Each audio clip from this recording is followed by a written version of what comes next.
João 11. Estava então enfermo um certo Lázaro de Betânia, aldeia de Maria e de sua irmã Marta. E Maria era aquela que tinha ungido o Senhor com unguento e lhe tinha enxugado os pés com os seus cabelos, cujo irmão Lázaro estava enfermo. Mandaram-lhe, pois, suas irmãs dizer: Senhor, eis que está enfermo aquele que tu amas. E Jesus, ouvindo isso, disse: Esta enfermidade não é para a morte, mas para a glória de Deus, para que o Filho de Deus seja glorificado por ela. Ora, Jesus amava a Marta e a sua irmã e a Lázaro. Ouvindo, pois, que estava enfermo, ficou ainda 2 dias no lugar onde estava. Depois disso, disse aos seus discípulos: Vamos outra vez para a Judeia. Disseram-lhe os discípulos: Rabi, ainda agora os judeus procuravam apedrejar-te, e tornas para lá? Jesus respondeu: Não há 12 horas no dia? Se alguém andar de dia, não tropeça, porque vê a luz deste mundo. Mas se andar de noite, tropeça, porque nele não há luz. Assim falou e depois disse-lhes: Lázaro, o nosso amigo, dorme, mas vou despertá-lo do sono. Disseram, pois, os seus discípulos: Senhor, se dorme, estará salvo. Mas Jesus dizia isso da sua morte. Eles, porém, cuidavam que falava do repouso do sono. Então, Jesus disse-lhes claramente: Lázaro está morto. E folgo por amor de vós de que eu lá não estivesse, para que acrediteis. Mas vamos ter com ele. Disse, pois, Tomé, chamado Dídimo, aos condiscípulos: Vamos nós também para morrermos com ele? Chegando, pois, Jesus achou que já havia 4 dias que estava na sepultura. Ora, Betânia distava de Jerusalém quase 15 estádios. E muitos dos judeus tinham ido consolar a Marta e a Maria acerca de seu irmão. Ouvindo, pois, Marta que Jesus vinha, saiu-lhe ao encontro. Maria, porém, ficou assentada em casa. Disse, pois, Marta a Jesus: Senhor, se tu estivesses aqui, meu irmão não teria morrido. Mas também agora sei que tudo quanto pedires a Deus, Deus te concederá. Disse-lhe Jesus: Teu irmão há de ressuscitar. Disse-lhe Marta: Eu sei que há de ressuscitar na ressurreição do último dia. Disse-lhe Jesus: Eu sou a ressurreição e a vida. Quem crê em mim, ainda que esteja morto, viverá. E todo aquele que vive e crê em mim, nunca morrerá.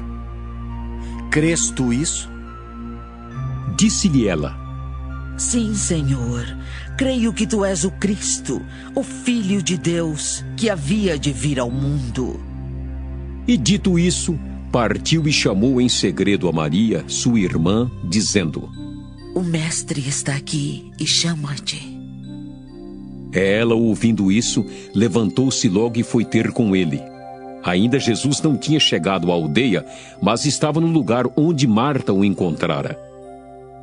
Vendo, pois, os judeus que estavam com ela em casa e a consolavam que Maria apressadamente se levantara e saíra, seguiram-na dizendo: Vai ao sepulcro para chorar ali.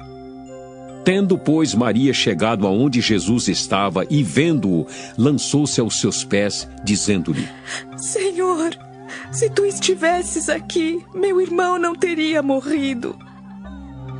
Jesus, pois, quando a viu chorar, e também chorando os judeus que com ela vinham, moveu-se muito em espírito e perturbou-se, e disse: Onde o pusestes?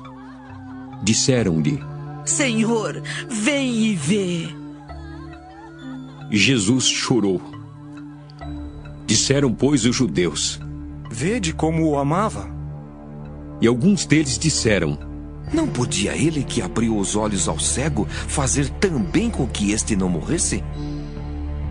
Jesus, pois, movendo-se outra vez muito em si mesmo, foi ao sepulcro, e era uma caverna e tinha uma pedra posta sobre ela. Disse Jesus: Tirai a pedra. Marta, irmã do defunto, disse-lhe: Senhor, já cheira mal, porque é já de 4 dias. Disse-lhe Jesus: Não te hei dito que, se creres, verás a glória de Deus? Tiraram, pois, a pedra. E Jesus, levantando os olhos para o céu, disse: Pai, graças te dou por me haveres ouvido. Eu bem sei que sempre me ouves, mas eu disse isso por causa da multidão que está ao redor, para que creiam que tu me enviaste. E tendo dito isso, clamou com grande voz: Lázaro, vem para fora. E o defunto saiu, tendo as mãos e os pés ligados com faixas e o seu rosto envolto num lenço. Disse-lhes Jesus: Desligai-o e deixai-o ir. Muitos, pois, dentre os judeus que tinham vindo a Maria e que tinham visto o que Jesus fizera, creram nele. Mas alguns deles foram ter com os fariseus e disseram-lhes o que Jesus tinha feito. Depois os principais dos sacerdotes e os fariseus formaram conselho e diziam: Que faremos? Porquanto este homem faz muitos sinais. Se o deixarmos assim, todos crerão nele e virão os romanos e tirar-nos-ão o nosso lugar e a nação. E Caifás, um deles, que era sumo sacerdote naquele ano, lhes disse: Vós nada sabeis, nem considerais que nos convém que um homem morra pelo povo e que não pereça toda a nação. Ora, ele não disse isso de si mesmo, mas sendo sumo sacerdote naquele ano, profetizou que Jesus devia morrer pela nação. E não somente pela nação, mas também para reunir em um corpo os filhos de Deus que andavam dispersos. Desde aquele dia, pois, consultavam-se para o matarem. Jesus, pois, já não andava manifestamente entre os judeus, mas retirou-se dali para a terra junto do deserto, para uma cidade chamada Efraim, e ali andava com os seus discípulos. E estava próxima a Páscoa dos judeus, e muitos daquela região subiram a Jerusalém antes da Páscoa para se purificarem. Buscavam, pois, a Jesus e diziam uns aos outros, estando no templo: Que vos parece? Não virá a festa? Ora, os principais dos sacerdotes e os fariseus tinham dado ordem para que, se alguém soubesse onde ele estava, o denunciasse para o prenderem.